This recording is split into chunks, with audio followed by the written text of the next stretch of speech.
Deltarune Chapter 5 is trying to tell you something.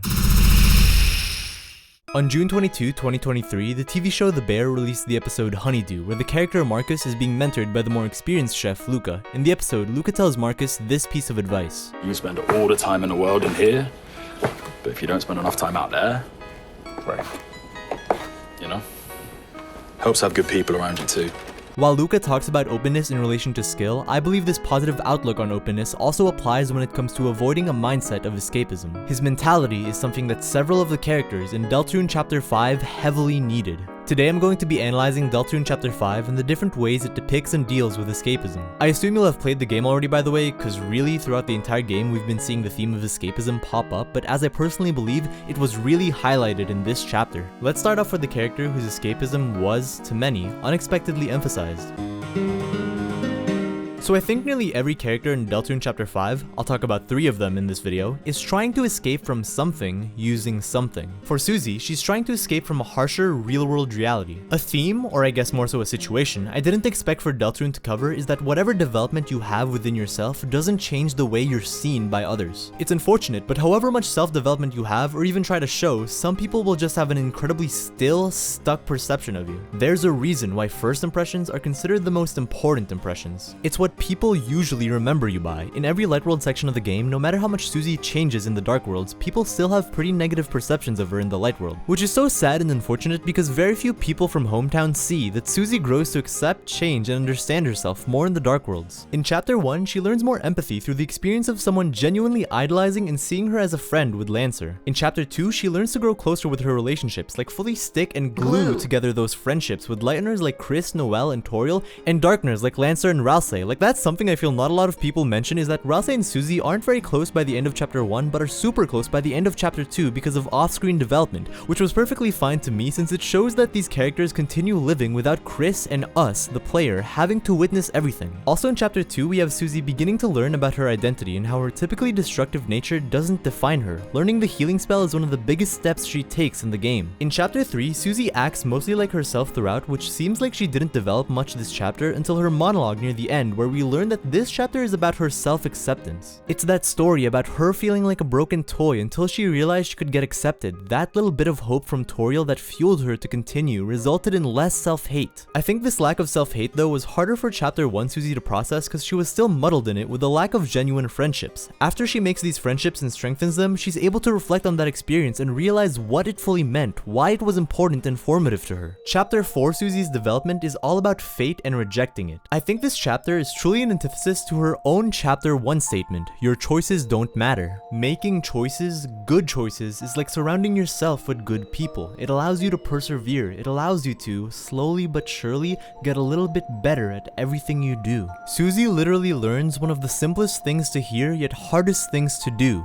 You can change. All of that to say, in Deltarune Chapter 5, for the first time in the game, I think Susie doesn't develop. Which I think is a great choice because in reality, people don't develop linearly. To kind of quote just an observation, you don't watch a man change, you watch a man try to change. Basically, development is not a constant evolution. Sometimes you devolve. Our lives aren't constantly us picking the correct option every time with a, like that one LCD Sound System song says, a moral kicking in. I think throughout Chapter 5, Susie is faced with the question of whether Dark Worlds are valid, and I'm intentionally being vague by what it's valid to because there are so many options. Valid as a way of living, Susie has literally chosen the supply closet as opposed to what's suggested as where she actually lives in the apartments because she's choosing to escape that part of her life. She's escaping from a harsher reality using Dark Worlds. The validity of Dark Worlds are also questioned as a form of escape within themselves. I'll talk more about this during Asgore's part. And the validity of Dark Worlds in a moral sense. I'll talk more about this in Ralsei's part. Anyway, let's talk about that ending, because just like near Chapter 3's end, I think it perfectly encapsulates Susie and her relation to the Dark Worlds as escapism. In Chapter 2, it seems pretty obvious how much she values these Dark Worlds, and Chapter 3's ending with the Night is kind of a wake-up call that these two worlds, the Light World and the Dark World, are inherently intertwined, and sure, good things from the Dark World like her development can improve stuff in the Light World. I don't think Chapter 1 Susie would have pulled off Chapter 5 Susie's beautiful and lovely scene with Noelle. The entire ending scene of Deltarune Chapter 5 is perfectly directed, like as a game scene, which @famram has a great thread on by the way, to emphasize the decision that Susie has made on how she interacts with this light world dark world relationship. Again, in chapter 3, Susie realizes that the dark worlds and light worlds are inherently intertwined in a way that they each affect each other. The healthiest option that I think many agree with is to realize what has been said about these both worlds. They need balance. There needs to be an equal balance to these things, and while they both can equally mean as much to you, one thing can't outweigh the other, or else everything's doomed.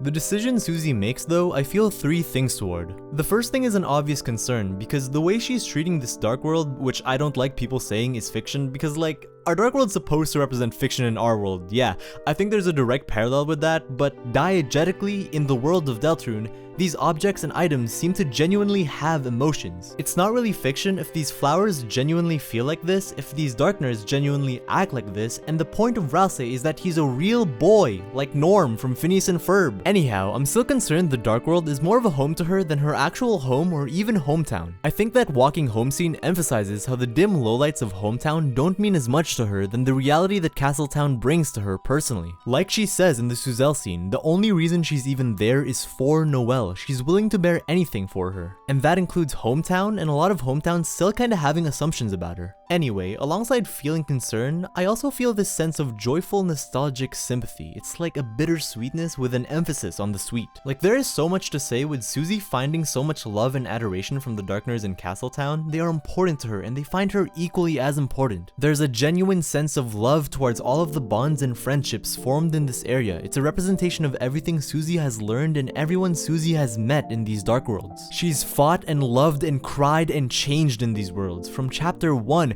she said things that she wouldn't be caught dead saying in the light world. She's let herself be vulnerable there. This is her home, her true new home. One where she's allowed to feel, change, and be mutually respected. I can go on more and talk about how this scene really also works because of how much the player has gone through with all of these characters, but I'm gonna save that for my meta-narrative video because holy shit.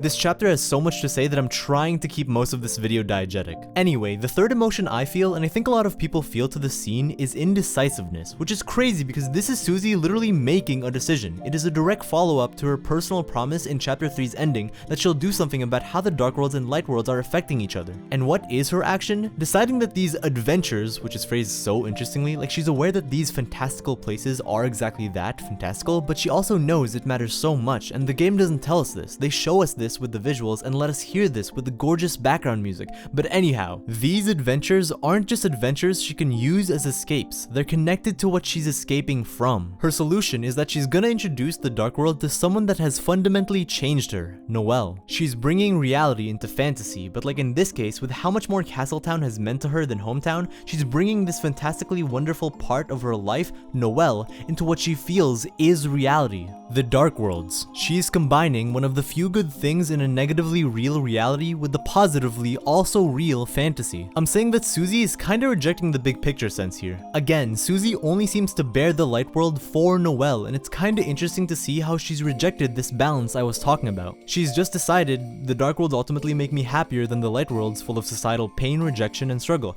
Let me just move the few things I like from the light world into the dark world, my true home. It's how decisive she is that this is the path she's deciding to head on is why I, and I believe many others, feel indecisive towards this scene, and we've gotten all sorts of debates and discussions, which is good by the way, about whether or not her decision was or wasn't valid or even healthy. For me personally, I don't think Susie is like inviting Noelle to her escapism. She just kinda wants to show her. Nothing about this scene to me at least screams, let's have Noelle be as delusional as us, Kris, since Susie genuinely feels love for both Castletown and Noelle. Another thing I feel about this scene is I think Deltarune Chapter 5 is great at a lot of things it does, all the subversive things and acknowledgement of hypocritical and contradictory ideas, but what it does so well in this scene and why I spent so long talking about how Susie has consistently positively developed from chapter 1 to 4 is because this is a development that is genuinely questionable that we're seeing her take for the first time. And I think that's brilliant because again, you don't watch people change, you watch people try to change. They try their best, but that's exactly what it is, their best. Sometimes your best truly can fail you, and that's completely okay. That's part of being an individual, and no one's perfect. We go back on things and aren't constantly thinking about all of the lessons and development we've learned so far because like, Deltarune has took place over like 4 days so far. If you're watching this, you've lived years. If If 4 days is 5 Deltarune chapters, then living for a year is like living through 456.25 Deltarune chapters. Yes, I did the math! Basically, we're human, and in Deltarune's case where there's multiple species, Susie's an individual, independent person. She can make mistakes, and what she's decided by the end of chapter 5, as many have seen, seems to be her embracing her escapism. Now, let's look at another character who seems to have taken a different route with their escapism. I wanted to talk about Asgore second because he has both the simplest form of escapism we see and also the form that made me incredibly emotional by the end of the game. And like, obviously it did. This is the unique light world character who's in the dark world this time. Of course they'd have a heavy emphasis on them, right, Deltarune Chapter 3? Anyway, what we've seen Asgore do throughout most of Deltarune has just been pathetic, sad actions of a genuinely broken man. Whatever happened with the death investigation led to Asgore losing his job and then his reputation and then finally his family. Even in the festival, you see people trashing Asgore behind his back. This wasn't a small event. People in this town heard about this. All of this while Asgore honestly wasn't too horrible as a person, at least what we had seen of him so far. In Deltarune Chapter 4, we see some beautiful sentiments from him about his skepticism towards selling flowers because they should be free as they're symbols of love and care. That is so unimaginably, illogically, why am I talking like Seth? That quote is so unimaginably beautiful and one of my favorite dialogues in all of Deltarune, honestly. Now I'm talking like Blue. Anyway, despite those seemingly nice sentiments, this motherfucker has gone insane. The original event, the Big Bang, the cause of all of this, the death investigation, led Asgore to this incredibly ignorant route where he may not have become a bad person. It seems he honestly did want to find out what truly happened to this lost girl, bring her justice, and bring closure for the family, but instead he blamed himself for the situation, was led astray looking for answers and proof, and became a bad father. He starts ignoring the needs of his wife and 2 kids that he genuinely does care for, which is perfectly represented by the flowers. The flowers genuinely care and do so much for Asgore because I believe, while it's not shown to us, Asgore cares about them. This is like the perfect example of tell don't show, by the way, being used right, because yes, Asgore did tell them stories, talk to them like they were real living people, and truly cared for them effectively, but the game isn't trying to emphasize that. It's showing that it exists by having the characters say that to us, but what it's really trying to emphasize is that during the investigation part of Asgore's life, he started being ignorant and selfish. He ignores these flowers that have so much loyalty and care for him because he was and used to be loyal and care for them. In real life, the people who actually cared for him that he ignored through his own self-imposed isolation actually had enough of his ignorance and went away. All that to say is that the main form of escapism that Asgore has in this chapter is revealed to be the investigation itself. But then, and I think what Deltarune does here is really interesting, what Asgore is escaping from changes. The first thing I believe he was escaping from is guilt for the case. He says it himself in the ending monologue, that he blames himself for whatever specific event happened with what I assume is the December disappearance case. But in addition to that, he didn't want to be a bad police chief, unable to find answers, unable to console the town, unable to bring closure, or even a possible reconciliation with the holidays. There is obvious guilt because a lot of people look to him as the person who brings solutions to these problems, and by how he phrases it, this whole situation could have been possibly avoided if he took more action. This is easily the most noble thing to escape from. This is like barely escape, to be honest. It's more like doing your job with a lot of emotional care. But anyway, as indicated by this dialogue, Asgore seemed to have found the answer with the Dark Worlds, but couldn't seem to prove it. I assume that this is what led to him being kicked out of the role of police chief, a combination of obsession with this missing persons case and a seemingly fantastical, impossible answer he couldn't prove with the Dark Worlds. This is the second thing he's trying to escape from. He escapes acceptance of the rejection of the town through him losing his status as police chief by still continuing the investigation. He's still doing the thing that the town isn't even relying on him anymore because they've just lost trust in him. And as he marched down this path, his family, which I am sure was on his side through most of this bullshit,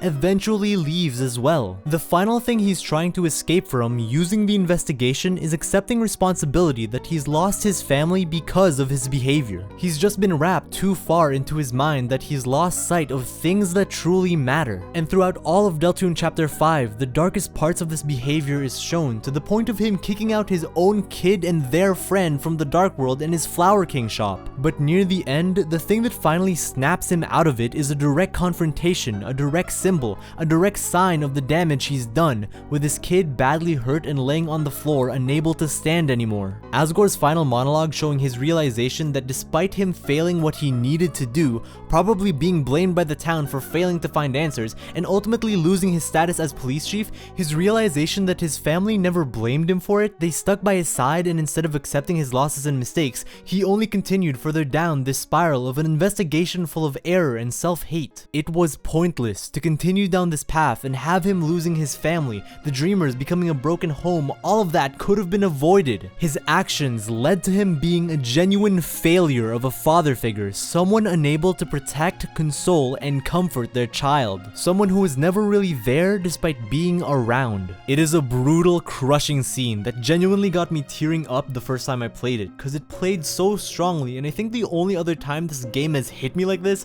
is at the end of chapter 4. In the end, Asgore realizes what he's done and even takes responsibility that it's probably too f***ing late for most of this stuff. What he did and what he caused is set in stone, and all he can do now is pick up the pieces of what's left and try his best to start himself over again. He tells Flowery that despite his genuine enjoyment and appreciation of flowers, something he promises and will obviously continue caring for, he acknowledges that his true goal was finding the truth. He also realizes that Flowery's over-affection for him, paralleling with his over-affection for Toriel, is another reason why his attempts at fixing the family didn't work. He already did too much, and doing even more doesn't fix it. He takes full responsibility and finds that the real world is in the light world. His shop, his family, the people of hometown, that's what he values. He can't live in a perfect tailor-made reality that Flowery and the other flowers gave to him. He has to face that loneliness, that pain, and the consequences of what he's done. He has to face it fully and try his best to improve, and of course, someone has to take care of the flowers. He's not abandoning what's in this dark world. He's going to continue caring from it, just from the light world. I think Asgore's response is obviously the most healthy one considering his circumstances. Like, I think he realized there was a clear imbalance with his escape versus his reality. He has to focus a bit more on his reality, but I really love the decision to show that he's not abandoning these flowers, his escape from it all. He's still caring about them, and in a way, it's like having a balance of both the dark world elements and the light world elements of his life. Considering the stuff that's happened, he has to focus on the light world parts of his life for quite a bit more at least. It's something he's been finding ways to escape from for a long time, but he'll always have a place in his heart for these flowers. Now, we just talked about someone who escaped the dark world parts of their life so they could have a more equal balance with the light world parts of their life. Let's look at someone who can't escape the dark world parts of their life because, well, Ralsei is my favorite character in Deltarune, and I was legitimately expecting him to pull a Susie chapter 3 where stuff would happen to him still and he'd still have a major role, he's a main character, but his development would be put in the back burner, at least not in the foreground, because he has gone through so much development, especially in the last chapter, chapter 4.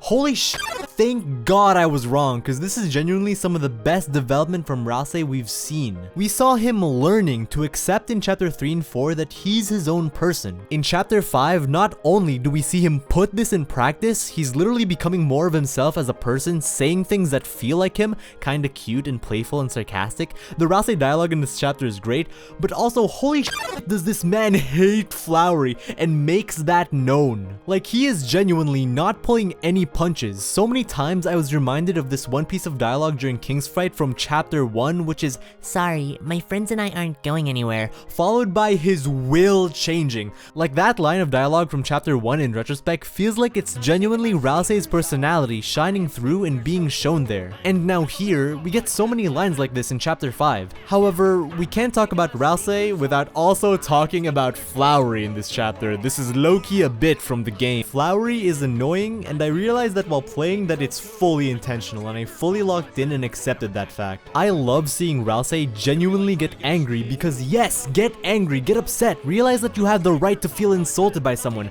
However, and this is what made me realize I didn't really hate Flowery like Ralsei did, Flowery does make some great points regarding Ralsei's belief system. Ralsei is trying to escape from one thing: fate.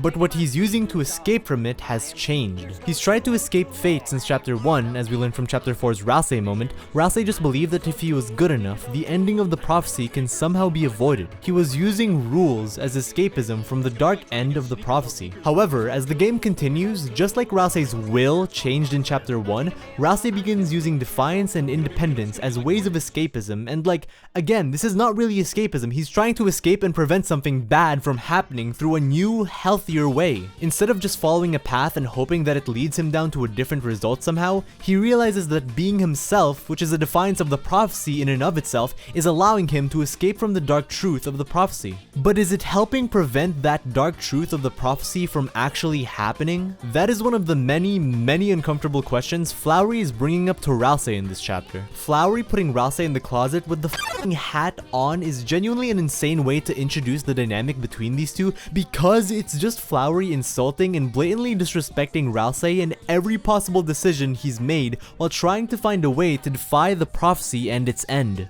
But does Flowery want Ralsei to learn something? Yes, I genuinely believe so, but holy shit, does he want to punch down, insult, and disrespect him completely first. Anyway, what do I mean by Flowery disrespecting every action Ralsei has ever done? Well, first off, it's the hat. This has been a clear and obvious symbol, and I love how so many times throughout this chapter, Ralsei just feels insulted by putting the hat on or having to put the hat on. He doesn't want to wear that f***ass hat despite the cute face sprites we get, because it's representative to him of a past self where he blatantly and blindly followed the rules and let himself be stepped all over just for a chance to fulfill the prophecy that marches on towards his doom. Notice how I emphasize that the hat is a symbol to him, because a lot of people were counter-arguing that Ralsei never saw the hat as that, you know, a symbol of his own ignorance and insecurity, only us, the fans, saw it as that. Well, this chapter confirms to us that Ralsei himself saw the hat as a symbol for a time when he was a worse version of himself. That's why he doesn't want to put it back on again. Flowery putting it back on him is both completely ignoring Ralsei's feelings on that, but also making fun of Ralsei following this darkness should be darkness rule from chapter 1. This is where knowledge and timeline stuff get really interesting, because it seems like these two had history together.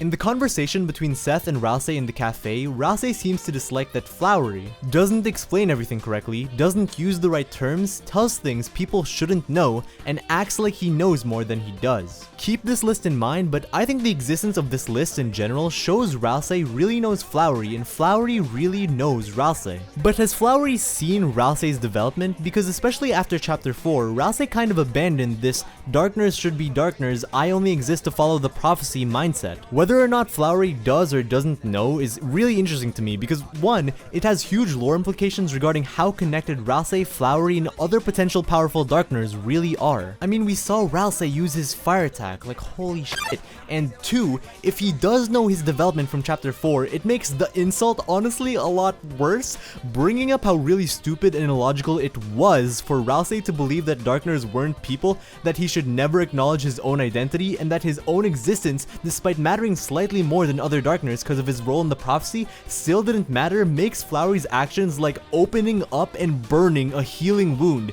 It's really brutal to act like this when you think about it, especially when Ralsei is actively trying to move forward from this really awful mindset, but Flowery doesn't even stop there. He also criticizes Ralsei's new mindset of being his own person, because if a darkner like him can reach true independence and personality, doesn't that make all darkners just as capable? Furthermore, doesn't that just mean dark worlds are as valid as reality as the light world? No joke, to me when Flowery is criticizing this mindset of Ralsei, he's like a more convincing and competent version of King from chapter 1. Flowery is not only calling out Ralsei's past method of escapism through rules, he's also calling out his future method of escapism through defiance. These three things from the list, I'll get to the fourth later, is ultimately Ralsei being pissed at Flowery's defiance and how Flowery is using that defiance against Ralsei. Yeah, Ralsei, Flowery doesn't have to be a tutorial character like you who explains everything correctly. He doesn't have to use dark dollars, he can use Flowery dollars, and he can just tell people like Susie about voice clips and even the menu really casually. This is Flowery being defiant, and he's making fun of Ralsei for being so mad, because like, why is Ralsei so mad when this is what Ralsei is trying to do? Be more independent, be more defiant. Ralsei is trying to defy fate by being himself, an independent character, but Flowery is already himself. He has a goal to make Asgore happy, but he genuinely wants to go through with that goal. It's not like a prophecy assigned goal, which was the reason Ralsei was so hospitable in chapter 1. It was all just so that the three heroes part of the prophecy could be aligned. Flowery cares about Asgore because Asgore cared so much about him and the flowers. It's a personal goal, something that took Ralsei a long time to have. Okay, so Flowery has so many important questions to Ralsei about the Dark Worlds. how valid are they really in a moral sense? In Flowery's belief through most of this chapter, dark worlds matter a whole lot, and he can make anyone happy if they decided to live in a dark world because they're just as real as the light worlds, maybe even better for some people like Asgore. Ralsei's argument that having too many of them causes an imbalance leads to Flowery proposing the horrifying idea of shutting down Castletown, which is genuinely hard to process for everybody, cause it's Castletown. Like I said during Susie's part, it's the culmination of everything we've gone through and everything we've learned in the Dark Worlds. We can't just shut it down, right? But in Flowery's case, we can, because he sees it as equal and valid and valuable as his Dark World. He believes Dark Worlds matter and is ultimately criticizing another layer to Ralsei's escapism. Cause Ralsei isn't just escaping from fate through rules or defiance or independence or whatever. Ralsei is also escaping from determining the value of his life, Flowery's life, and every other Darkner's life, and he's escaping that through indecision. Several times in this chapter, Ralsei contradicts himself, and this inner battle, this inner turmoil, is what makes Ralsei's character throughout this entire chapter so incredible. Let's talk about that fourth thing said in the Seth Ralsei Cafe conversation, also known as the SRCC. He acts like he knows more than he does. I think that line is meant to be ironic because this is also what Ralsei is being like. The reason he's marred in indecision about the value of Dark Worlds is because he doesn't know. He doesn't know whether shutting this whole Dark World down or having more of them or even a balance could possibly prevent that horrible end to the prophecy from happening. Let's go to one of the best scenes of the game that I believe illustrates this. When Ralsei's praying for things to change and have everything be alright, then Flowery pops up and f***s around. Let's just read this convo, okay? How much do you think doing that helps? I have to believe. It's all I can do. You sure? Maybe you already have everything you need. Why not just put your faith in yourself? Do you really have so little self-awareness? My faith is nothing like your arrogance. You have no way of defeating us, of defeating anyone. You know, if I let myself go like you, I could burn you down in an instant. But you haven't. Only because it would make everything worse. It's because you want to see if I could win, right? If I can stop you and defy fate. No one can do the impossible. Says the impossibility himself. Hey, smile again. I know no matter what, you guys are gonna save the world.